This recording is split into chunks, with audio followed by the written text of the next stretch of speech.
Okay, so we'll go again.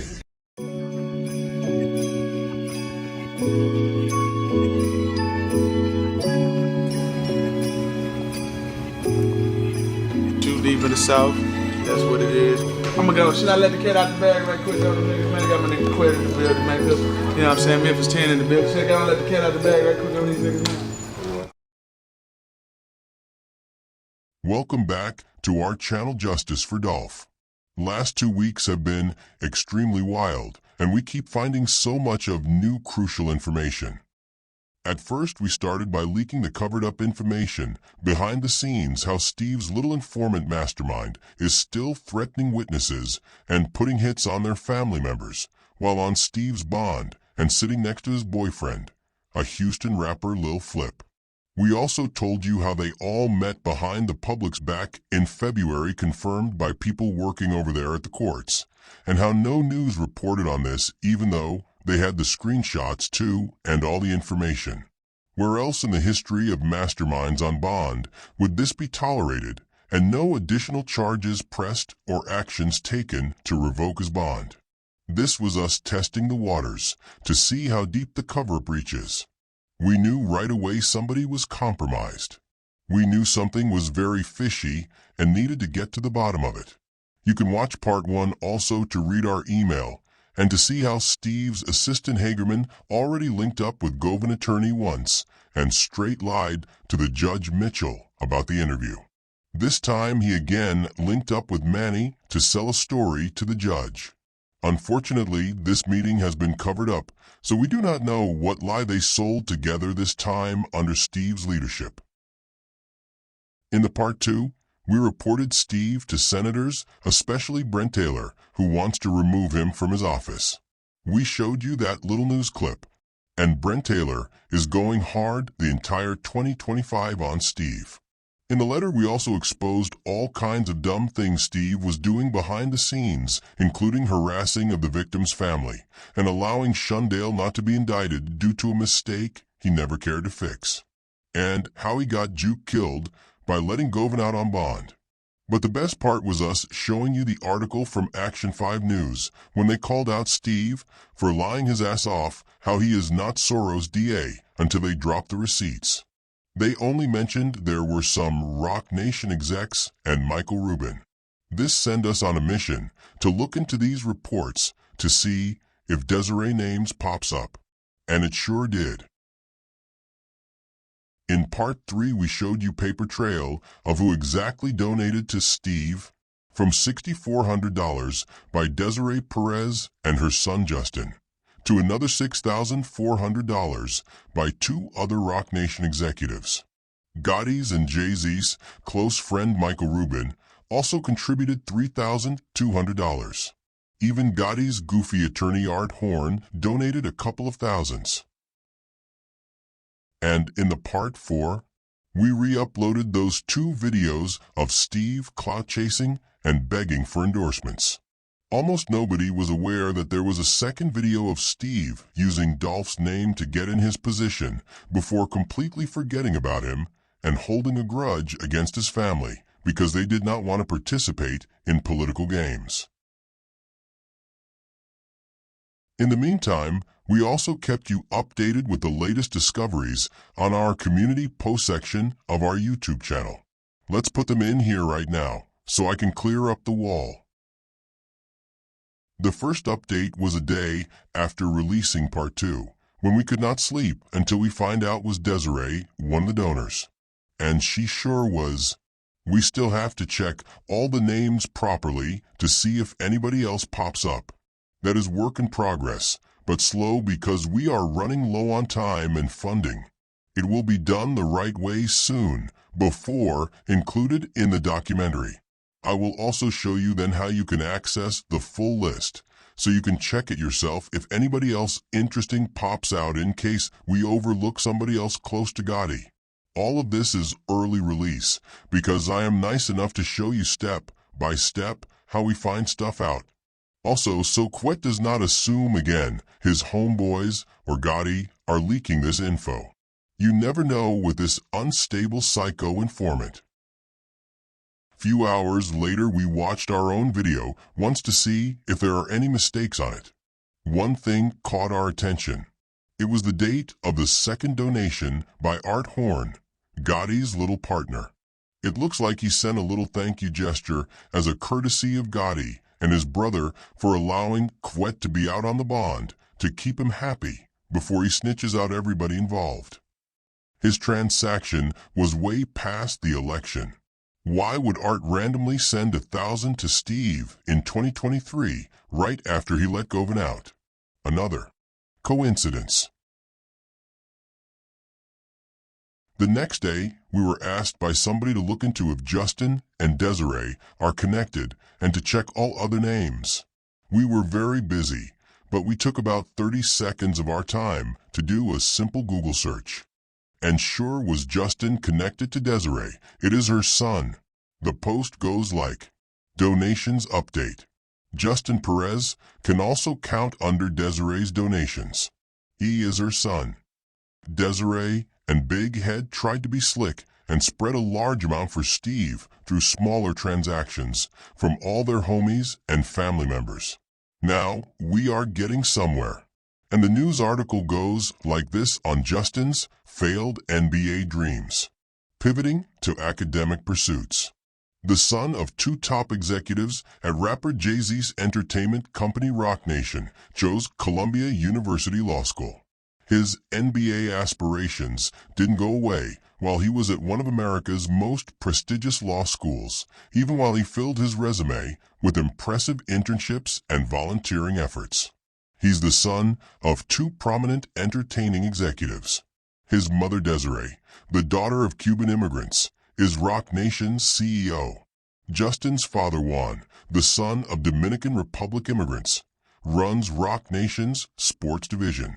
We were going to cover him too in the industry chapter, but you can already watch a lot of videos on YouTube about him and his ties to drugs and Jay-Z. True Results also touched on that.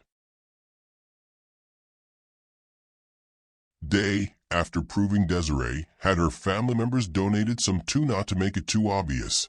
If she sends more than few thousands, we had to address Art Horn. Because we already know Gotti's little trolls and blogs will go on and say how Art Horn was never Justin Johnson's, aka Straight Cop's attorney, and how he came up online lying he does not know where that rumor came from. Let's read my post and see where this rumor came from. Art Horn update. January 10th, 2022. Gotti's BFF Art Horn admits to Fox 13 being Straight Cop's early attorney. Later on, he came up lying his ass off online, acting like he didn't know where that rumor came from after he confirmed it. I don't blame him. If pretty Dominique Dillon was interviewing me, I would be admitting to everything too. Somebody ask her if she got a boyfriend. I am ready to confess my sins too. Of course, the CMF lawyer will be the first to represent their new artist. In the same way, he represented new artist Youngsta and got him off on 100 shots in Charlotte. He had to cancel Straight Cop because Gotti realized how cooked his crash out was and to make as much distance as possible for later stages, just in case he or Juke go down. Also, he decided not to give him a good attorney so he could be a fall guy for everybody. That's why Gotti had that money passed down to the shooters to keep his and Juke's name out of it. And that's why Gotti, Peppa, and Roc Nation arranged billboards for Straight Cop in New York. They knew if they spent a couple of thousands on that, he would never snitch on CMF because that was his dream to be a bootleg version of Pooh Surety with a CMF chain on riding around with Rick Kayla, setting up her new boyfriends. I wish I had known that before. I would have asked Mr. Cole to get him on billboards to snitch on Gotti. In the top right corner you can read Art denying representing Straight Cop. An attorney who previously represented Black Youngsta and Yo Gotti is denying reports that he was retained to work for the men who were accused of killing Young Dolph. And then the article by Pretty Dominique claims otherwise. After she reached out to Art, he admitted to being Straight Cop's attorney. She must have hypnotizing eyes to get Art to tell it all. My boo Dominique says she reached out to Johnson's attorney, Art Horn, that Monday. Horn said if and when he speaks it will be after his client turns himself in. What a dumbass, he confirmed it himself. Next thing he will say it was a lie, he donated thousands to Steve and Gotti's name not to make it too obvious. Or he will deny registering that smoke shop for Juke and Lambert where Straight Cop picked up some money.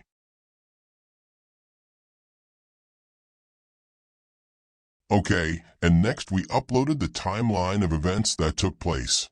It was very important in our opinion to demonstrate how desperate Steve was and how quick he linked up with Dolph's enemies after being rejected by Mia.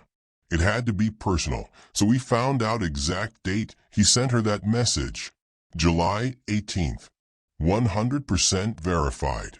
That was the date. Anyway, let's read through the timeline. Donations update. We are starting to form a timeline. Now, what Steve did is making more sense, and how desperate he was. July 15th, 2022, Goofy Art Horn donates to Steve, probably in Gotti's name. July 18th, 2022, 3 days later, inspired by CMF donation, Steve begs Young Dolph's girl Mia for an endorsement. With less than a month to go in the election, Steve was far behind his opponent, Amy, especially money-wise. She was kicking his ass, and time was running out. Keep in mind, DA in Tennessee is one of the longest DA terms across all the states of 8 years, so winning it is a major career victory. Steve and his homies came up with a brilliant plan to harass Dolph's family for an endorsement. Steve did not go to Dolph's parents. Steve did not go to Marcus. Steve did not go to Fizzle or Piari. And Steve did not go to Dolph sisters, who are publicly speaking on behalf of the family. Steve went straight to Mia. Why? Because they explained to him how much money Dolph had, probably even more than Gotti mentioning all the real estate and showing jewelry to Steve. So they went to find out who was over his estate because, in Steve's head, that was where the money would be. Then he saw Mia's following, which he also referred to in the Goofy video. In addition to Dolph's own following, Steve, in his tiny mind, already scored a jackpot and a comeback for his campaign in the last moments.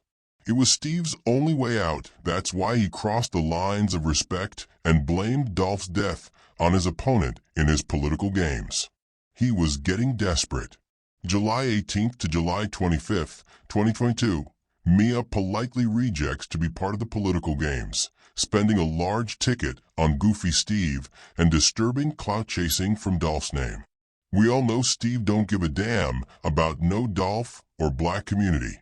With knowing he is not getting shit from Dolph's side while expecting Mia to save his little campaign in the last weeks of the elections, he took this personally and linked up with the other side. Paranoia probably hit him, thinking she had supported his opponent already. July 26, 2022. Over the next few days, Gotti's bosses and homies started generous funding rounds for Steve, spreading a large amount over multiple people and entities not to make it too obvious. Now, what is missing on this timeline is July 23rd. We will cover it in tonight's episode and how Steve, right after getting a big fat no thank you from Mia, packed his bags and went on a field trip with Ho Gotti. Can't make this shit up. That's why it is very important to understand this timeline before we get into tonight's content, and how important that date was. Wait till you see this thing. Anyway, let's finish off the timeline update. August 2022. Steve wins the campaign due to Gotti's bosses and homies saving his ass, owing them and Soros everything. That's why he never wanted to prosecute Mario or Anthony. The detectives probably gave him all the proof because he definitely used some in the trial against Stray Cop, and he probably kept saying it was not enough. May 2023. Art Horn donates to Steve as a thank you gesture less than 2 weeks after they let Govan out on bond. I don't know for what other reason he would donate to Steve, because Steve was already in the office for 8 months at that point. However, This bites Art and Mario in the ass, because Govan, many months later, got Juke out of the way. Not a single one of these things was true. $500,000 was spent to falsely portray me as a left-wing radical who wants to let violent criminals out on the streets and defund the police. Not a single one of those things was true. Who wants to let violent criminals out on the streets and defund the police. Not a single one of those things was true. Not a single one of these things was true. Keep in mind, all of this has been happening after months and months of the case and ongoing investigation. This is not summer of 2021 to be a coincidence.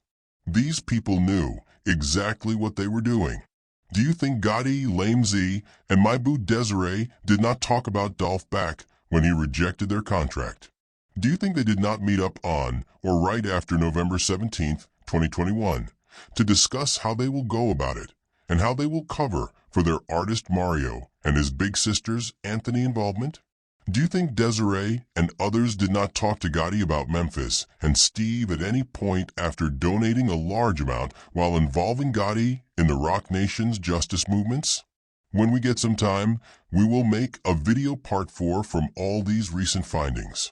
But at least in the meantime, you have fresh info as we find out more things daily. We also have to check on what money was spent from all these donors. And we still have to investigate every single name on that list to see if any other interesting names pop up. We only did a quick scroll and found these names already, so there could be more. We also have to make a web out of it and count up the total amount donated, which helps Steve close his eyes on prosecuting affiliates of his donors, Mario and Anthony Mims.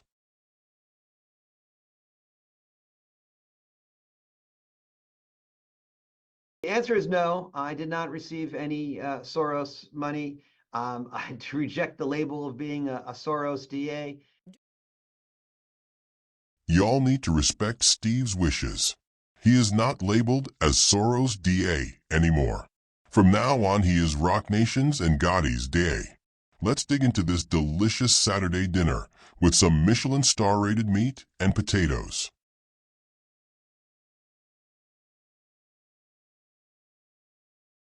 Now that we have established a timeline of events, guess what Steve did on July 23rd, right after being rejected by Mia?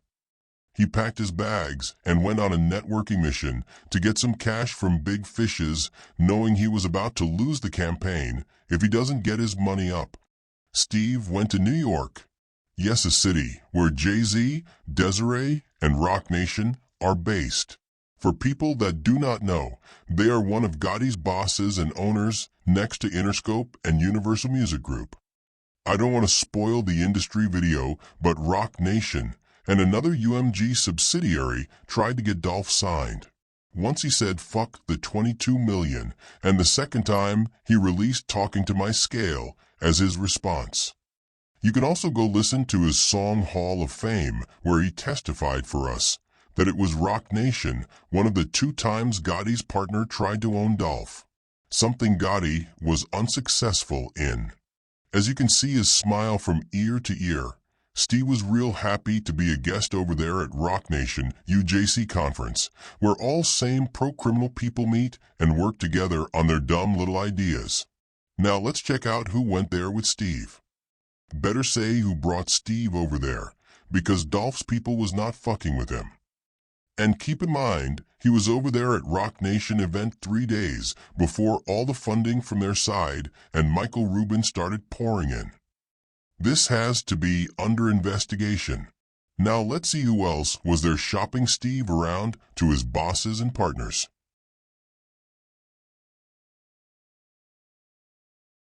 Well, commitment to fight for social and racial justice. Jay-Z is at record label. Roc Nation is leading the charge with a massive gathering this weekend. Yeah, the social justice arm of the label, Roc Nation, is holding its first summit on Saturday. It's happening right here in New York City, but pushing for change across communities in America. So joining us now to talk about it is Roc Nation's founding member, Danya Diaz. Thank you for joining us. Thank you so much for having me. All right, let's jump right in and talk about what is the United Justice Coalition and how did this all come about? Sure. The United Justice Coalition is a think tank of experts who really care about criminal justice reform and social and racial justice, and advancing our efforts to just achieve a more equitable society.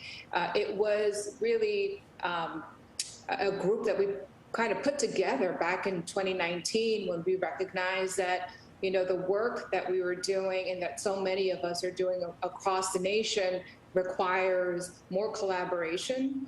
And so we started to call on friends and colleagues that we know were experts in their fields and that were really concerned about how to fix our system, and started meeting on a monthly basis. And from very early on, we knew that we wanted to bring the conversation to a greater public. And so here we are today, about to host the first social justice convention on July 23rd here in New York City. Yeah, let's talk about that. It's Saturday. The coalition is hosting the first of its kind social justice summit. What can you tell us about it, and can anybody go?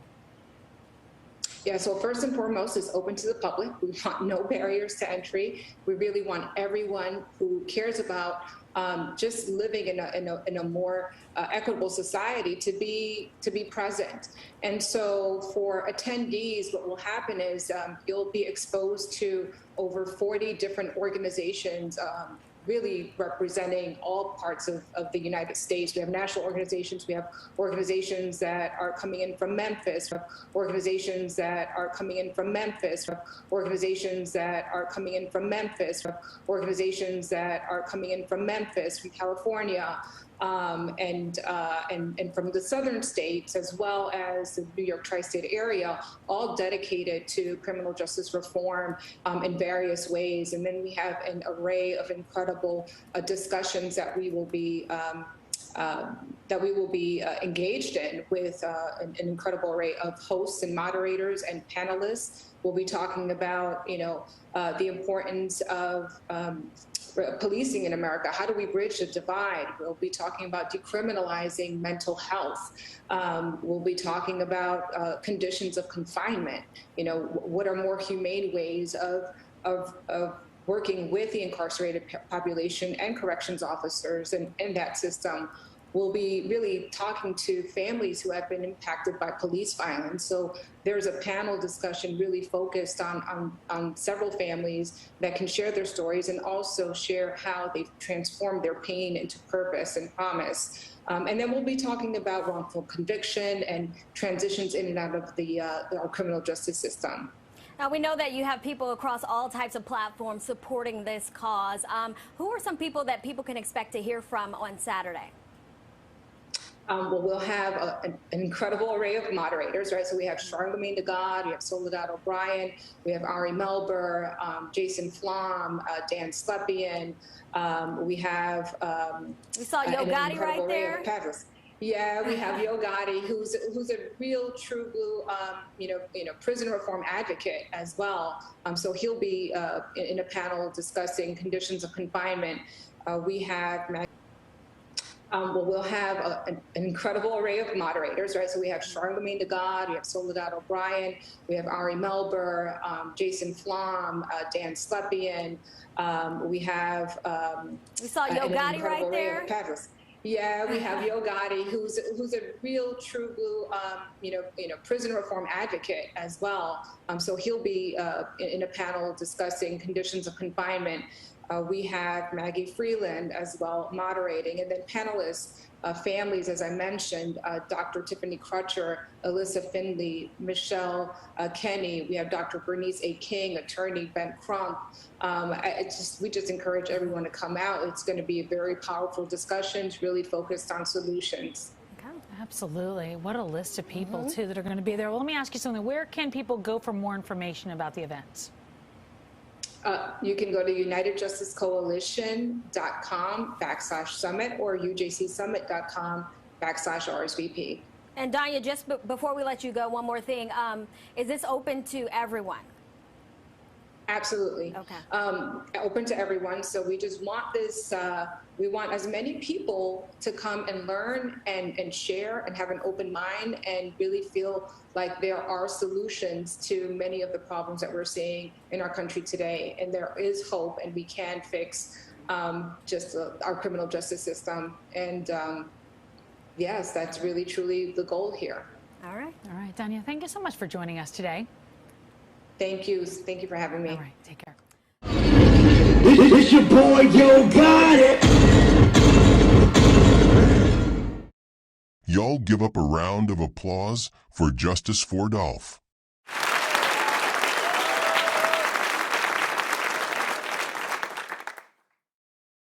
Now this is what I call busted in 4K. They can't be this stupid.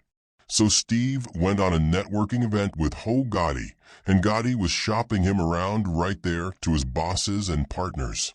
You are crazy if you think this is a coincidence. Let's listen to some of Gotti's panel talk, so you know all this is real. Remember, this was on July 23rd, only 3 days before all the money start coming into Steve's pockets. It's your boy, Yo Gotti.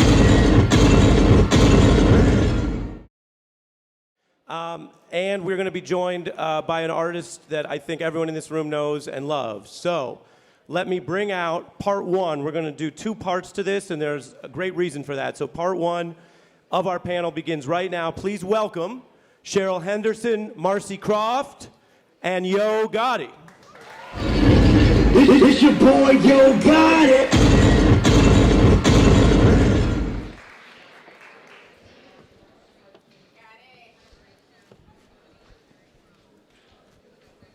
All right, I could start anywhere, but I'd like to start with you, Gotti.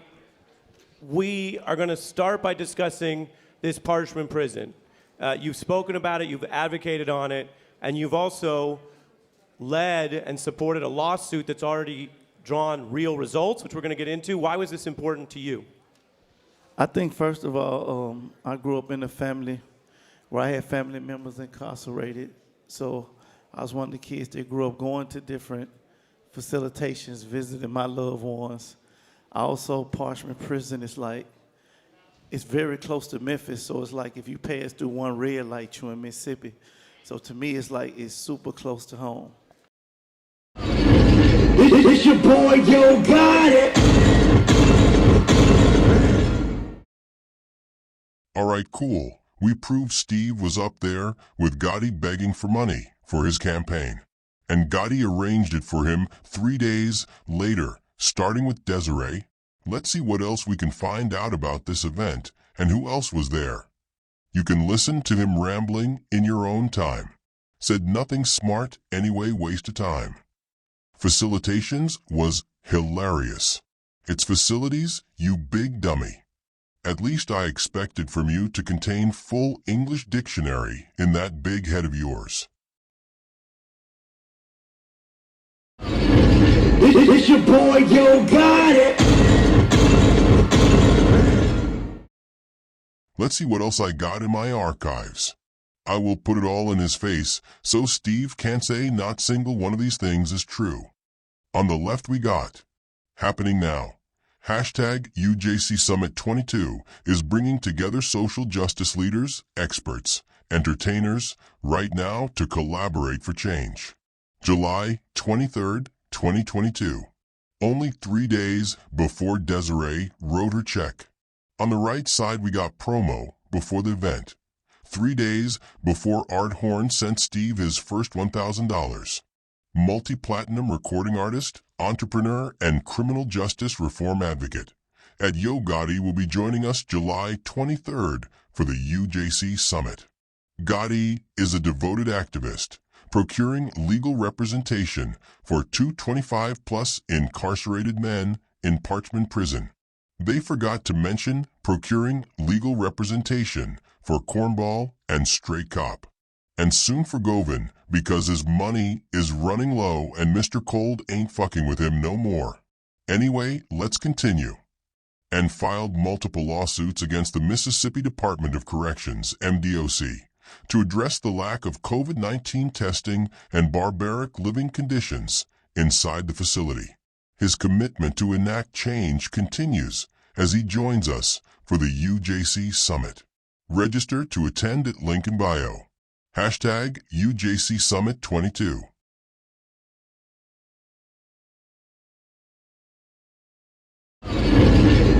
your boy, Yo Gotti.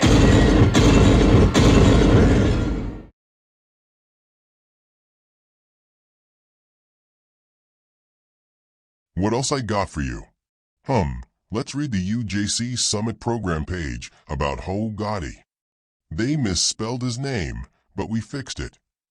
Multi-platinum musician, entrepreneur, philanthropist, and record executive, CMG. Yo Gotti is a multi-platinum recording artist, entrepreneur, and criminal justice reform advocate from Memphis. Over the course of his illustrious career, Gotti has released several multi-platinum and gold studio albums, mixtapes, and singles, including Down in the DM, Rake It Up, and Put a Date on It, and has collaborated with fellow heavyweights such as Kanye West, Nicki Minaj, Megan Thee Stallion, J. Cole, Lil Baby, and DJ Khaled, among others. To date, he has landed 5 consecutive top 10 album debuts on the Billboard Top 200. His latest release, CM10, Free Game, debuted at number 3 on the Billboard 200 and marked the highest charting album in his acclaimed career. Gotti is also the CEO of CMG, his record label and full-service entertainment organization that supports an array of musicians via artist management, distribution, strategic brand development, and more. CMG boasts an impressive lineup of talent, including Moneybagg Yo, 42 Dugg, ESTG, and more. As the head of CMG, Gotti works closely with each artist, oversees the strategy and execution around their respective music releases, and spearheads decision-making across everything from radio promotion to marketing initiatives. Gotti recently graced the cover of Billboard magazine, as CMG was crowned as the hardest-working label in hip-hop. Beyond his music and business-related endeavors, Gotti is a devoted activist, having procured legal representation for 225-plus incarcerated men in Parchman Prison and filed multiple lawsuits against the Mississippi Department of Corrections, MDOC, to address the lack of COVID-19 testing and barbaric living conditions inside the facility. His public advocacy prompted healthcare provider Centene to terminate its relationship with Parchman Prison, and his work has been featured by CBS News, ABC News, NBC News, and CNN, among several other national LY-renowned platforms.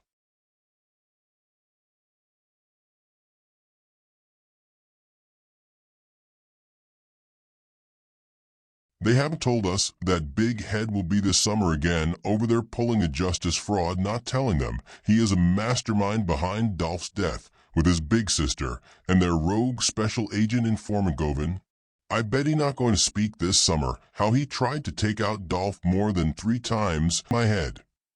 We already know Steve will be a good boy for Roc Nation and will be cheering for his boy Gotti in the first row and cheesing for his sugar mama Desiree Perez. It's your boy, Yo Gotti.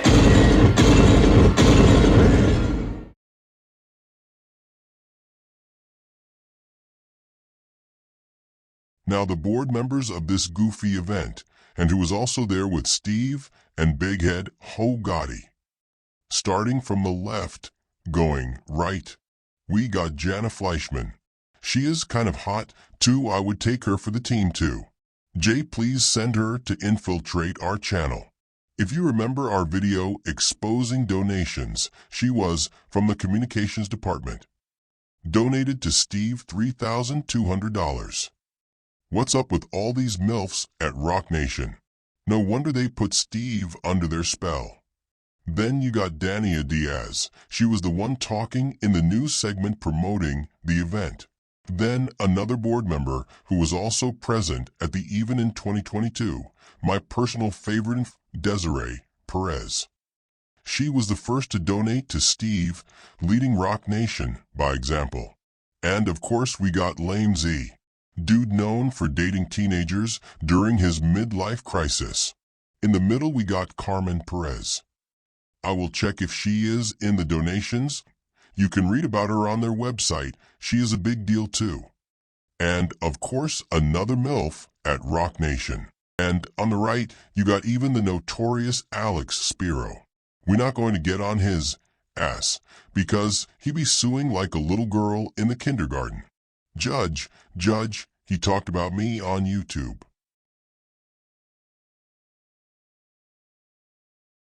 On the 2022 UJC Summit event program available on their Goofy website, you can see the list of UJC advisors.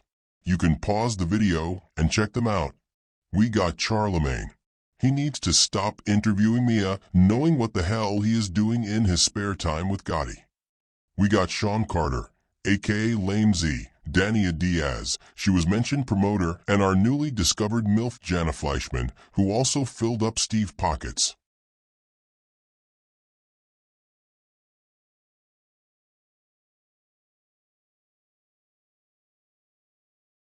On the second page, you got Desiree and Carmen Perez, Alex Spiro, and others.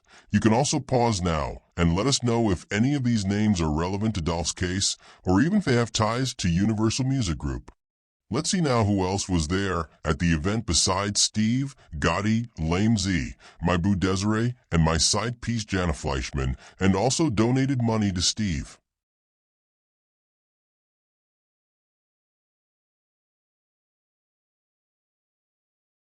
Oh yes, none other than yo boy Michael Rubin. He is very close to Lame Z, Ho Gotti, and my baby Desiree.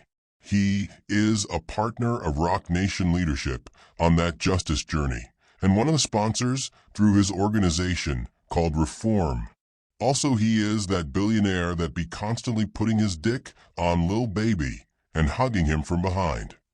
We are going to cover Rubin properly in the next video called The Industry.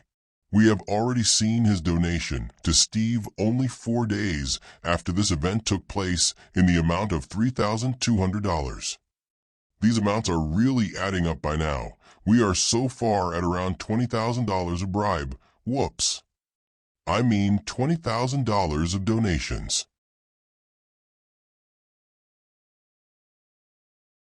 Okay, do you remember this from earlier? Organizations that are coming in from Memphis, organizations that are coming in from Memphis. This goofball Josh Spickler and his organization, Just City, are always showing up to these Roc Nation justice events. What a coincidence that they were there with Steve and Gotti representing Memphis. As you can see from the pictures, he and Steve work closely together on their genius idea to help the black community by looking after violent psychos like Govan and trying to give them all kinds of benefits. We will cover him and Just City Memphis when the time is right, but that's most definitely Steve's little partner with common agendas going to the same event. Organizations that are coming in from Memphis, organizations that are coming in from Memphis. Now the last thing before we cover the new petition and get out of here. The next event will be on May 30th of this year. We need somebody to go to the event undercover and keep an eye on Gotti and Steve up there. It should be free to enter. You can register on their website and go with a little hidden camera and audio recorder. Going to be there. Well, let me ask you something. Where can people go for more information about the events? You can go to unitedjusticecoalition.com/summit or ujcsummit.com/RSVP. And Danya, just before we let you go, one more thing. Is this open to everyone? Absolutely. Okay. Open to everyone. So we just want this, we want as many people to come and learn and share and have an open mind and really feel like there are solutions to many of the problems that we're seeing in our country today. And there is hope, and we can fix just our criminal justice system. And yes, that's really, truly the goal here. All right. All right, Danya, thank you so much for joining us today. Thank you. Thank you for having me. All right, take care.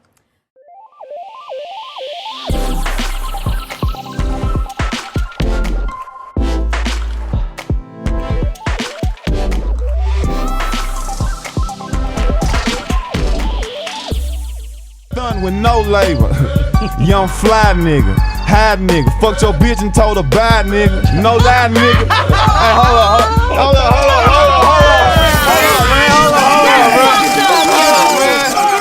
hold on, bro. Yo, Young Dolph is a wild boy. He a wild boy. I like him. Hey, man. Bye, nigga. Shout out to the street. Shout out to all the hustlers. Shout out to all the money go getters, man. Go get the money, man. Damn, boy. I tell you, man.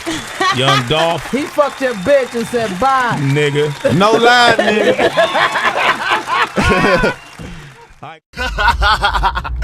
Hey, man, if I was your pussy ass boy, I'd be mad at me too, man.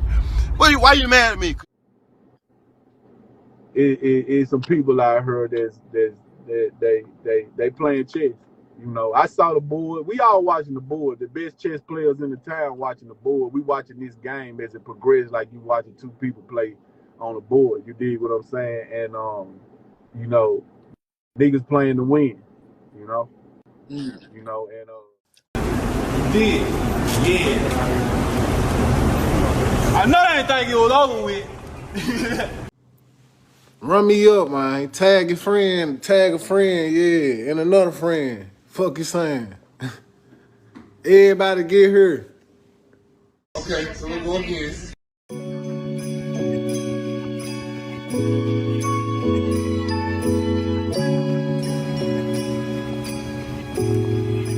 Too deep in the south. That's what it is. I'ma go. Should I let the cat out the bag right quick? Though, niggas, man, I got my nigga Quet in the building, man. Cause, you know what I'm saying? Memphis 10 in the building. Should I let the cat out the bag right quick? Though, these niggas, man. Then I went and got me a vid, and you can catch me in Memphis with Quet.